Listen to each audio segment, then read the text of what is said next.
Bonjour à tous.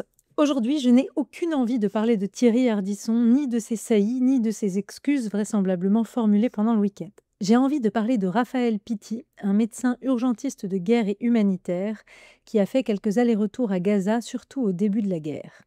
Raphaël Pitti est cet homme qui refusait de dire que le Hamas était une organisation terroriste et qu'il justifiait le fait de ne pas le dire pour un motif bien particulier. S'il le disait, il ne pourrait plus aller à Gaza et aider les populations civiles. Il ajoutait aussi que cela pouvait le mettre en danger. Soit, dont acte. Il est vrai que rares sont ceux que le Hamas laisse entrer à Gaza sans les inquiéter.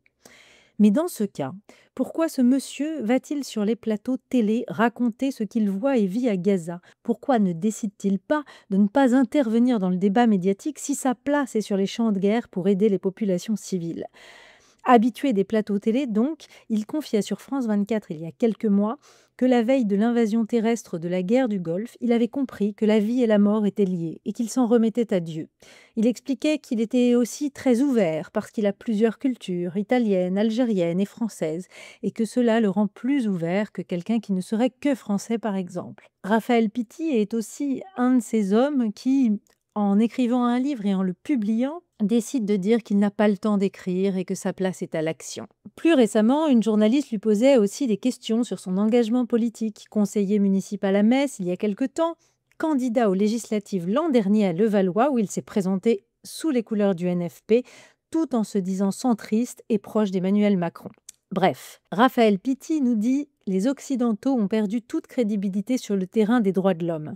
Mais comment fait-il pour ne pas voir que c'est parce que ce sont des militants qui ont pris d'assaut le terrain des droits de l'homme, justement? Et puis, de quels droits de l'homme parle-t-il? Ceux universels de la Déclaration des droits de l'homme et du citoyen, ou ceux qui sont utilisés et accaparés par des instances de l'ONU dirigées par des pays qui voilent les femmes ou battent les homosexuels?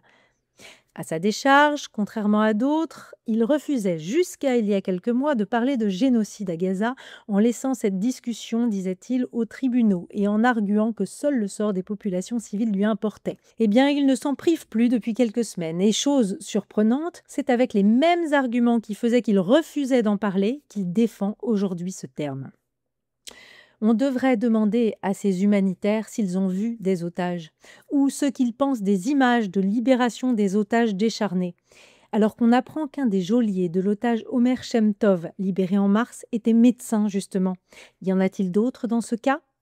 Tant de questions seraient importantes à poser à un homme comme Raphaël Pitti et ne lui sont pas posées. En réalité aussi, la question qui est devant nous est comment des journalistes français qui cherchent normalement des témoignages objectifs, réalistes sur ce qui se passe sur le terrain, décident de faire venir ce monsieur Raphaël Pitti sur un plateau pour témoigner alors que de son propre aveu, il n'est pas capable de dire la vérité sur le Hamas car cela le mettrait en danger. Allez, bonne semaine sur RCJ.